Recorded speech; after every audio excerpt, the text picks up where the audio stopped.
भीष्म पितामह ने जितनी एकादशी करी शायद दुनिया में किसी ने इतनी एकादशी नहीं करी।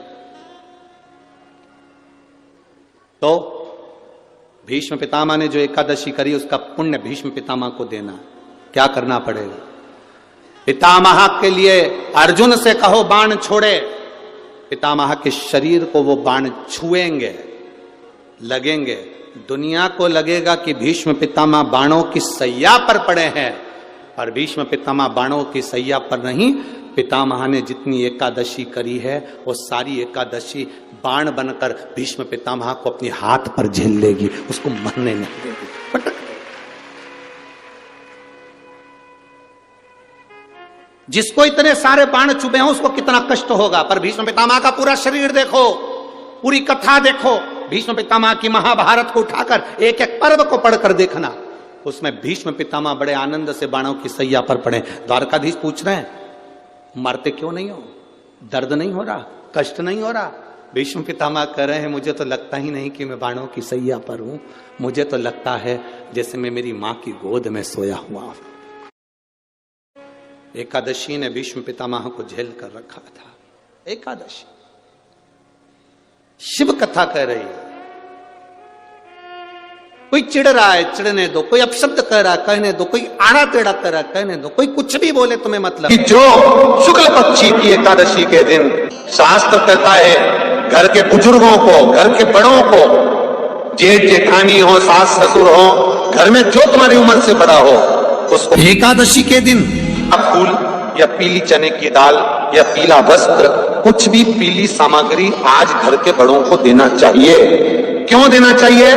तो शिव महापुराण की कथा कहती है कि जो शुक्ल पक्षी की एकादशी के दिन पीली वस्तु का दान दे देता है, घर के किसी ब्राह्मण को देने नहीं जाना, किसी मंदिर में देने नहीं जाना, आपके ही घर में, आपके ही घर के बड़ों को कोई सी भी पीली चीज का दान कर सकते हो। फूल हो, मिठाई हो, कोई अनाज हो, कोई वस्त्र हो, पीली वस्तु का दान दे। क्या होगा? क्या होगा उससे? शिव महापुराण की कथा कहती है उससे जिंदगी में कभी बड़ी बीमारी प्रवेश नहीं कर। कि भगवान शिव के मंदिर में अगर हम प्रवेश नहीं भी कर सके, मान लो शंकर के द्वार पर, शंकर की चौखट पर, शिव के द्वार हम नहीं पहुंच पाए, तो शिव महापुराण की कथा कहती है जो जल देवाधिदेव महादेव को समर्पित कर कर आ रहा है, जो भगवान शंकर को मात्र जल समर्पित कर कर आ रहा है या समर्पित करने जा रहा है, मात्र उस शिव भक्त का मस्तक पर त्रिपुंड लगाने वाला, तिलक लगाने वाला, गले में रुद्राक्ष धारण करने वाला या शिव जी पर एक लोटा जल चढ़ाने वाले का मात्र हम दर्शन भी कर लेते हैं तो हमारे कोटि कोटि पाप समाप्त हो जाते हैं। मात्र शिव का दर्शन कर ले। बन सके जितना एकादशी के दिन भगवान का ओम नमो भगवते वासुदेवाय का जाप करें या अपने गुरु मंत्र का स्मरण करें, जाए जो मंत्र आपके हृदय में समाहित हो, श्री शिवाय नमस्तुभ्यम, ओम नमः शिवाय, राम कृष्ण शिव, जो मन पड़े उसका भजन करें, पर दिल से करें। जितनी देर करते बने उतना देर करें। माला पकड़ने की भी जरूरत नहीं कि माला पकड़ के बैठो, तो घटकी जिब्या से जप लो नहीं जी वही उतना ही पूरा हो जाए, वही बहुत है। और शिव महापुराण की कथा कहती है, शंकर की कथा कहती है, अगर बच्चा पढ़ने में कमजोर है, बच्चे का विवेक कमजोर है, बच्चे की बुद्धि कमजोर है, बच्चा सक्सेस नहीं हो रहा, सफलता नहीं मिल रही है, उसका जॉब नहीं लग रहा है, कहीं वो आगे बढ़ नहीं पा रहा है, तो उन बच्चों से निवेदन है शंकर के मंदिर में एक लोटा जल चढ़ाओ, थोड़ा सा जल झेल कर नंदी के पास बैठकर उस जल का आचमन करना प्रारंभ कर दो। तुम्हें खुद मालूम पड़ने लगेगा कि तुम जो पढ़ रहे हो तुम्हें याद होना चालू हो जाएगा, तुम अच्छे से अच्छे नंबर पाकर आगे बढ़ना प्रारंभ कर दोगे। विद्या अध्ययन भी करो, खूब पढ़ो, लगनता से पढ़ो, अपना कर्म करो, रात दिन एक करो और शंकर जी पे एक लोटा जल चढ़ाकर पीना प्रारंभ करो। जो माताएं कहती हैं मेरी याददाश्त कमजोर हो गई, मैंने सामान यहाँ रखा था भूल गई, ना जाने कैसे सामान भूल गया, ना जाने कैसे ऐसा हो गया। जो माताएं कहती हैं, भाई लोग कहते हैं हम भूल जाते हैं, याददाश्त कमजोर हो गई, 60 के ऊपर के हो गए इसलिए याददाश्त चली गई। नहीं, अगर आपकी याददाश्त जा रही है तो आप शंकर जी को एक लोटा जल चढ़ाना प्रारंभ करो। अपने घर से जल भरो, शिव के मंदिर में जाकर चढ़ाओ, उस जल को झेलो, नंदी के पास बैठकर आचमन कर लो, उसको पी लो। आपको खुद मालूम पड़ेगा 20-22 दिन में, 1 महीने में आपको अंतर दिख जाएगा कि मेरी याददाश्त अब पहले जैसी थी मजबूत, वैसी की वैसी और हो गई। अब मैं भूल नहीं रही, अब मैं भूल नहीं रहा। वैष्णव और स्मार्त में अंतर है। आप लोग कभी कैलेंडर देखे हैं आप लोगों ने? जम के बोलो जरा। कैलेंडर आपके घर में होगा तो उसमें 2 एकादशी पड़ती है। बोलो सही है कि गलत है? एक में लिखा रहता है वैष्णव की एकादशी और दूसरी में लिखा रहता है स्मार्त। जम के बोलो जरा, स्मार्त एकादशी। अब लोगों उनको चक्कर में पड़ जाते हैं कि हम ये करें कि ये करें। अरे शिव महापुराण की कथा कहती है कि तुम्हारी मर्जी पड़े जो करो, तुम तो बड़े पर करो जरूर। हम तो यहां तक कहते हैं वल्लभ कुल की एकादशी करो, भले बकरी जैसे चरो पर करो, पर अपने को छोड़ना नहीं है। एकादशी भले तुम वैष्णव धर्म की कर लो चाहे स्मार्त की कर लो, पर करो। इन्हें जगन्नाथपुरी में एकादशी को उल्टा लटकाया। आप लोग गए होंगे तो देखा होगा कि जगदीश में, जगन्नाथपुरी में एकादशी उल्टी लटकी। कारण क्या था? खूब विरोध करा गया श्रीमद वल्लभाचार्य जी का कि तुमने एकादशी को उल्टी लटका दिया जगन्नाथपुरी में। क्यों लटकाया? उसका कारण क्या था? श्रीमद वल्लभाचार्य जी ने कहा, आप कहते हो कि कोई मरे तब एकादशी का दान दीजिए, आप कहते हो कि कोई मरे तब अन्न का दान दीजिए, आप कहते हो कि कोई मरे उसके बाद में आप ये दान दीजिए। श्रीमद वल्लभाचार्य जी ने एकादशी को उल्टा लटका कर कहा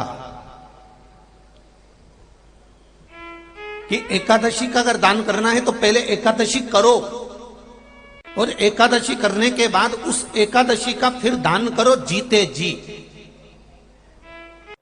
एकादशी है कौन? क्यों इसकी इतनी प्रधानता है? क्यों इसकी पुण्यता है? ऐसा क्या है एकादशी में जो इसकी पुण्यता मानी जाए? कौन है ये जो भगवान नारायण तक एकादशी का व्रत करते हैं? सुभद्रा जी को भगवान जगन्नाथ ने, जगदीश ने एकादशी का व्रत कराया था। बद्रीनारायण भगवान को माता लक्ष्मी ने एकादशी का व्रत कराया था। क्यों? चंद्रायण एकादशी व्रत की महत्व। एकादशी है कौन? तो कहा जिसको व्रत करने पर भगवान नारायण भी जिसका व्रत करते हो, भगवान माता लक्ष्मी जिसका व्रत करती हो, वो एकादशी है कौन? तो शास्त्र वर्णन करता है महाराज, स्कंद पुराण का सुंदर चातुर्मास्य खंड के अंतर्गत वर्णन आया है महाराज। एक बार भगवान विष्णु आनंद में विराजमान थे, पद्मावती और माता लक्ष्मी दोनों उनके पास में विराजी हुई थी। भगवान लक्ष्मी और पद्मावती दोनों बैठी, एक सिर के पास, एक चरण के पास। कुछ समय बाद वहीं पर ब्रह्मदेव का आगमन हुआ और ब्रह्मा जी आगमन पाकर भगवान नारायण पद्मावती से लगकर उठे और उठकर लक्ष्मी की ओर झुके। झुकने पर इन तीनों के समागम से भगवान नारायण के हृदय चित्त से एक कन्या प्रकट हो गई। उस कन्या का नाम एका था। क्या नाम था?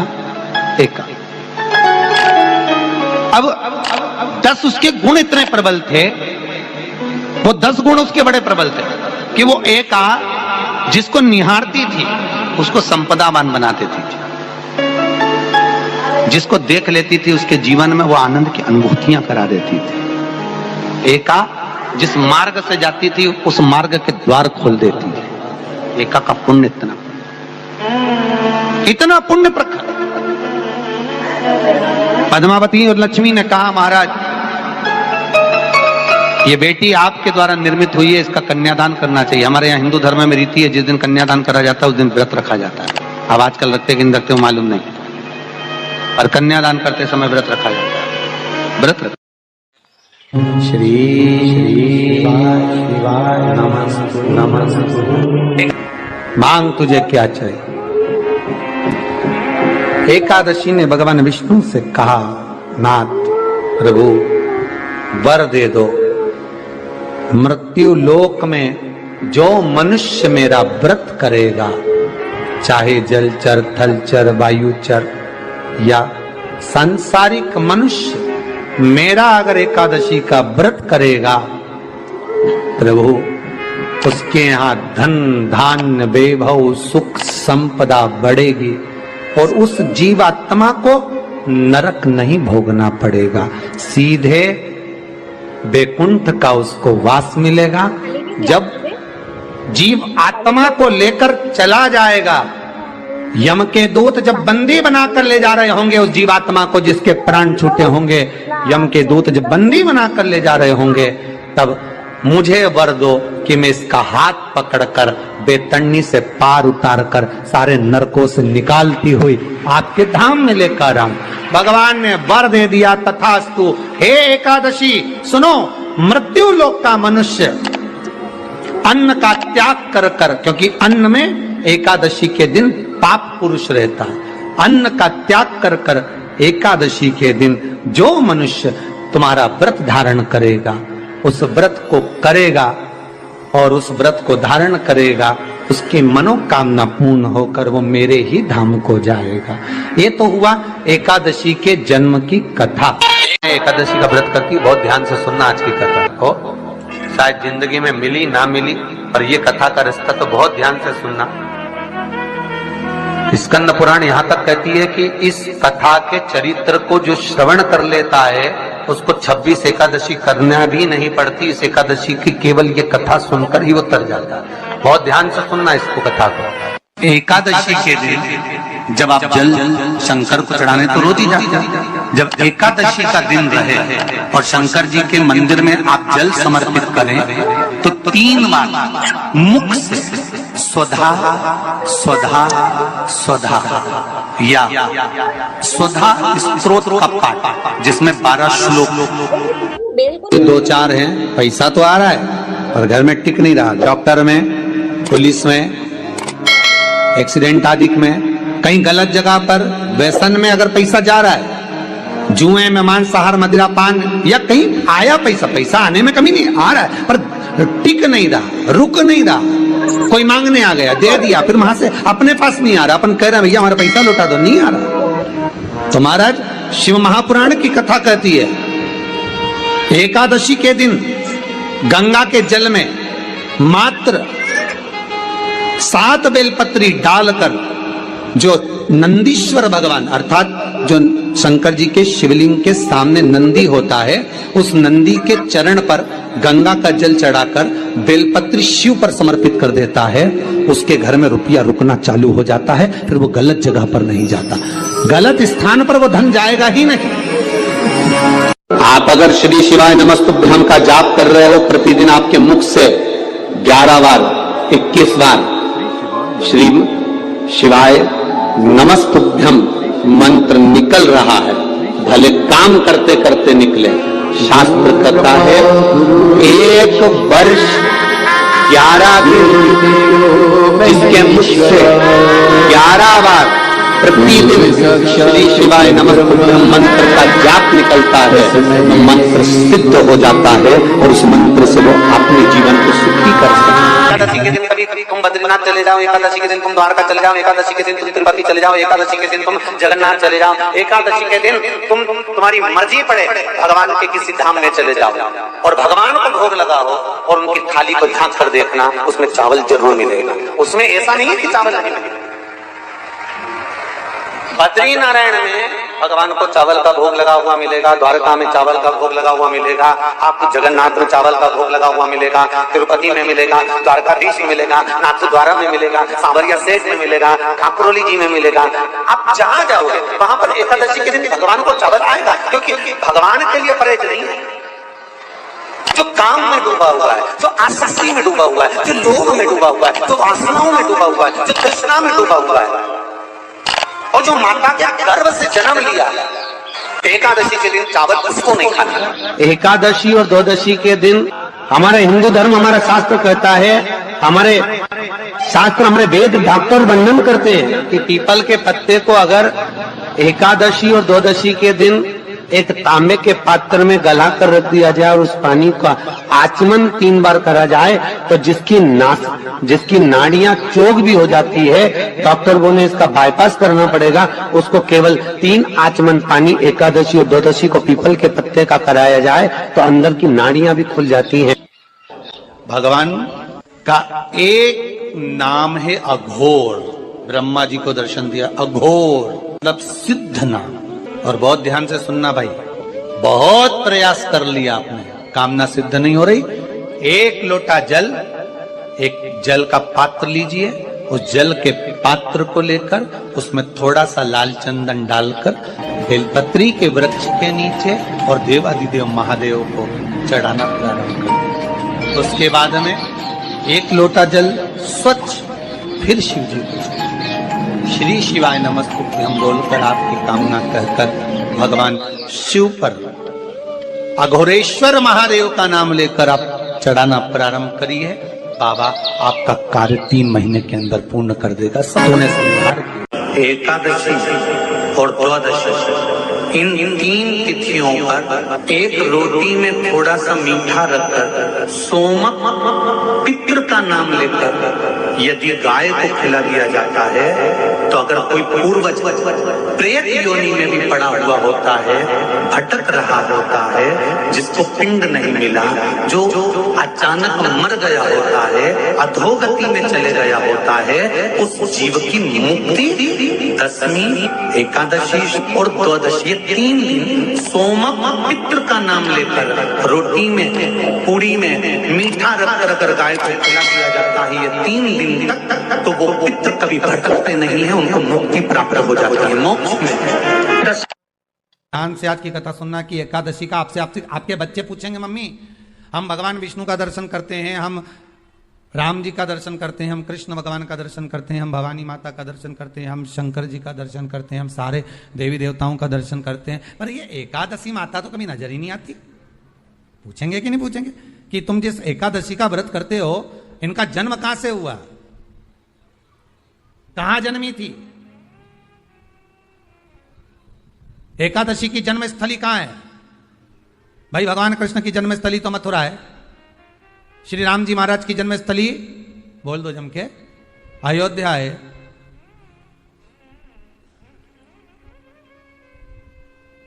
कोई आपसे पूछ ले कि एकादशी की जन्मस्थली कहां है, तो आधे लोग तो बाल खुजाने में लग जाएंगे कि एकादशी आखिर पैदा कहां हुई थी, जन्म कहां लिया था, इसका जन्म हुआ कहां था, कहां जन्मी थी ये?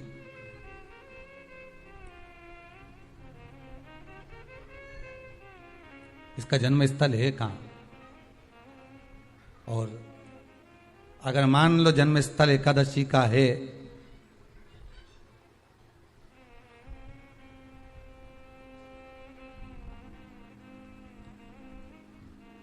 और एकादशी अगर जन्मी है, उसका जन्म हुआ है, और दुनिया के लोग इतना व्रत करते हैं, उपवास करते हैं, तो फिर इसका जन्म स्थल कहां होगा? तो कहा इसका जो जन्म स्थल है वो बद्रीनाथ। कहां पर है? बद्रीनाथ। और उस बद्री विशाल में भी एक गुफा जिसका नाम है हेमवती। क्या नाम है? हेमवती। उस गुफा में एकादशी का जन्म स्थल है। बद्री विशाल में हेमवती गुफा, जो 12 योजन अंदर प्रवेश करने जितनी है, 12 योजन की गुफा के अंदर, हेमवती के अंदर एकादशी का प्रागट्य हुआ था, एकादशी का जन्म हुआ था।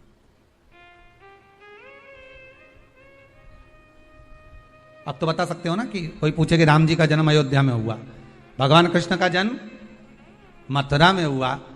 पूछ ले मम्मी तू इतनी एकादशी का व्रत करती है, एकादशी का तू व्रत करती है और सबको करा देती है कि वल्लभ कुल की एकादशी करो, भले बकरी जैसे चरो पर एकादशी करो, और सबको एकादशी कराया, तो कोई पूछ ले कि एकादशी का जन्म कहां हुआ था, तो आप कह सकते हो कि बद्री विशाल में, हेमावती में, बद्री विशाल के हेमवती गुफा के अंदर जो 12 योजन की गुफा है, उस गुफा में एकादशी का जन्म हुआ। कब हुआ?